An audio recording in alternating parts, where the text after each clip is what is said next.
Now, you mentioned a very under you mentioned an underdog. I call him an underdog. I consider him an underdog because he is not as widely mentioned as a lot of other editors or writers have been mentioned, and that's Ralph Macchio. Yeah. Now, how much of your creation, the Sentry, was inspired by his and Mark Grunwald's work from the 1980s Squadron Supreme? Because a lot of people don't know. People just say Watchmen, Watchmen, Alan Moore, Watchmen. Yes, Hmm. but there is an Alan Moore before Watchmen, Yeah, right. and Right, there he is. Yeah. he produced a masterpiece which a lot of people don't talk about. Hmm. And before Watchmen, there was another masterpiece that was based on dystopia that looked at superheroes in a different way. And that was the Squadron Supreme Limited series. So Hmm. did Sentry take some inspiration from that series? I wish I could say yes, but it really didn't come from that. No, it came from something very different. It really did. Okay. Um, Sorry, I I want to interject. Did yeah, Sentry Was Sentry inspired by, let's say, your interaction with someone who was suffering from depression? yes, and it was inspired by so Sentry's a very complex story. The first one, as and the second one that I did as well. They're both very complex, but they were inspired by people who were suffering from depression and also from alcohol and drug abuse. Because people will, sometimes like medicate in this hemisphere. They medicate with alcohol and drugs, and that's just it ruins their lives, and it changes things for them, right? And so, you know, but it did not. The Squadron Supreme is fantastic, and obviously I've known it. I've also Miracle Man is another one that's been To connected to, Alan. but it didn't come from either of those actually. I'll tell you where it came from. We'll go back in our conversation. It was early when I got Hellblazer. Right. I really felt that there was some good stuff and stuff I could do within Vertigo again. So they had a character called Our Man, Yes. and Our Man is a guy and he takes a pill. When he takes that pill, he has a superhero power for 1 hour, right? Right. Okay. And I was fascinated by that because I said, wow, can you imagine how addictive that pill would be? You True. would become immediately addicted. If you could only take one a day, you would take one, you'd be a superpower, you'd have all the energy and the superpowers. It would go. And then for the next 23 hours, you'd be thinking, I want another pill, I want another pill, I want another pill. And I wanted to write about addiction and all of that using Our Man. So I went to Karen and I said, look, I think there's a great story to be told about why people have addictive personalities and why they become addicted. And she said, honestly, she said we just don't do superheroes in Vertigo. It's just not something that we've chosen to do. Like if Alan pitched me Watchmen, honestly, I wouldn't do it because it's not a Vertigo thing. It's maybe a DC thing, right? I Right. said, okay. She said, you should pitch that. But she said the one thing you should do is it's a great story that you thought of. I wonder if you can't just create a new character. So I did. I created the Sentry, and it was very much about mental health, and it was about people trying to navigate their mental health issues, right? But it also had a side of it that came from the Hour Man idea of like he had the serum, and he might be addicted to the serum because it keeps him powerful. And then I pitched it back to DC and they said no. So then I pitched it to Marvel and they said no. Then I pitched it to DC and they said no. Then I pitched it to Marvel again and they said no. So I'm writing Hellblazer. I'm not really doing anything. Then I get the Inhumans. We win on Eisner and they say to me, Paul and Jay, you can write whatever you want. And I said, I want to do the Sentry. And so I told Jay about it and Jay said, that's great. I love it. I want to do it. And Marvel were like, no, we don't do new characters. And I said, no, you got to do it. Like, that's the one that we want to do. To his credit, Joe finally agreed. And he said, okay, we can do the Sentry. And the next thing you know, the Sentry Sentry was born, and they did the whole campaign where everybody had forgotten the Sentry, and even we did it with Stan Lee's help. And Stan, I will tell you, there's a great moment for me in my career. I'm not worried about attention, but I do think there's one great moment, which is Joe called me up one day and he said, "I was just talking to Stan about you because I think I had just got married." And Stan had sent me some congratulations to my wife and I.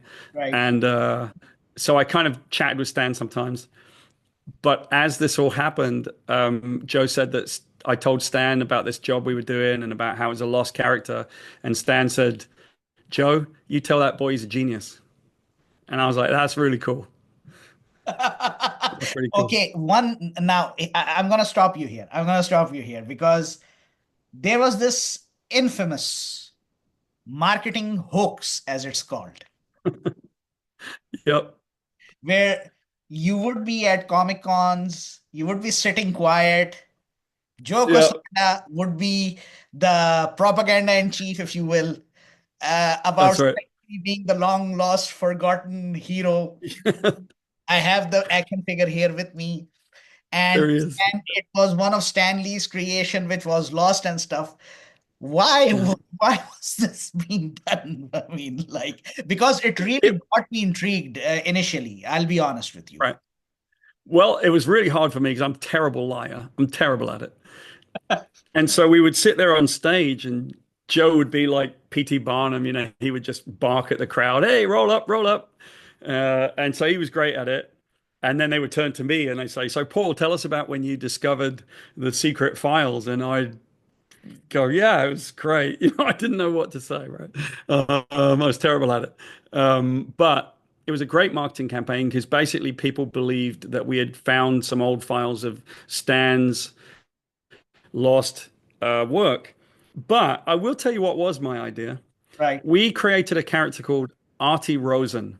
Artie Rosen was the artist that worked with Stan on this character that never came out, and it was actually around the time of Fantastic Four. True. And it sounds right. Artie Rosen, that sounds like a great New York Jewish guy, who would have worked in the comics, right? But where I got it from was that there were some old letters. There was Artie Simek and Joe Yes. Rosen. So Yes. I made a composite of their name, Joe Rosen and Artie Simek, and I made him Artie Rosen. And then in Wizard magazine, which was still being published at the time, they did this whole obituary that Artie had died and his wife Blanche had found some old files of his, and they used a picture of Joe's grandfather Oh, in Wizard. oh my God. I have to I tell think it was either you. Joe. It was either Joe's grandfather or his wife Nancy. It was either Joe or Nancy's grandfather, and it was a picture of him in his Navy uniform. And so it just looked real. Everybody was so sure that this guy was real, and nobody would have thought that it was me, and I'd had this idea. So Well, I have to congratulate you and Joe Quesada for this idea. You know why? Because when Wikipedia blowed over the internet, I spent like countless hours looking for R.T. Rosen.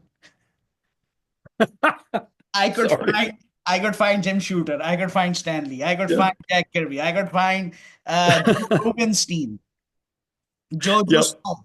And I'm like R.T. Rosen, R.T. Rosen, R.T. Rosen, R.T. Rosen, and I'm like not coming up. It was like very late in life I learned that this was all a hype to basically, Yeah. and it But worked. it does. He does sound real. I have to say, he does sound real. Artie Rosen sounds like the perfect name for a writer, for an artist. Yeah.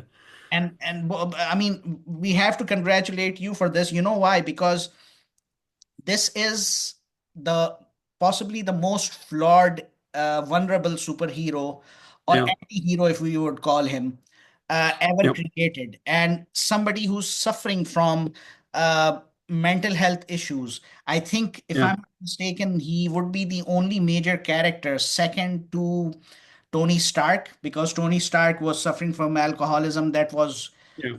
widely known, and I can't think of any other superhero who was having I these. think maybe Moon Knight.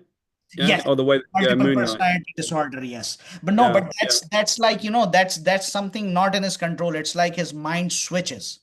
Yeah. Right. Right. Here you have, because alcoholism, if we read Demon in a Bottle, it stems from his depression. Um, the Void, when I looked at the Void for the very first time, I was like, man, this looks like depression Yeah, talking to you yeah, and yeah. making you go crazy. How did you feel when you learned that your creation, the Sentry, is now getting adapted, is going to be part of the MCU? Well, it's great. A couple of things. My work has already been adapted many times. I wrote the origin of Wolverine. I have Yes. had characters show up. I mean, I got a phone call from Joe Quesada one time when they made the first Spider-Man movie and said that Sam Raimi had read one of my books and loved it. It was a story I did with Spider-Man and the Green Goblin, and so they used that as the dynamic for this for the story of his interaction with the Green Goblin, right? My characters have showed up in the Hulk movie. The Hulk dogs were in the, so it's not my first time, but it is very cool to have my work. And one thing I will say is that I have a contract, at least with Marvel, that if there's a Sentry movie, I write it. Right? So that's good news. If and so I worked on the Thunderbolts movie. I actually consulted on the Thunderbolts. I was able to give them the insights into the character. It's gonna be interesting to see if it came out the way I wanted to, but I think there's some elements of it that are good. But as you can see from the trailer, the Sentry and the Void appeared to be in the movie, so that's pretty cool. And basically, yes, your influence can be seen in a lot of the live action adaptations, even the animated series, into the Yeah. Spider-Verse as well. But Yep. this one is just really special. Why? Because uh, this idea was exclusively Paul Jenkins, got rejected more than 6 times at DC and Marvel. That's right. That's had right. had a marketing hoax where it was considered to be R.T. Rosen's illustration and Stan Lee's thought. So I, for one, was really, really happy, especially after watching the recent trailer when they finally showed a glimpse of the Yeah. Void and the Sentry. And I was like, man, because this character, even though this character is not like the flagship characters like Captain America, like Spider-Man, like the Fantastic Four, but this character, I, if I have to single out two characters from the Marvel Knights era that blew many of us away, one is the Sentry, and the other is the Hood, Parker Robbins. Yeah. Yeah. So That's cool. Thank you. for us fans, it made our day. Thank you.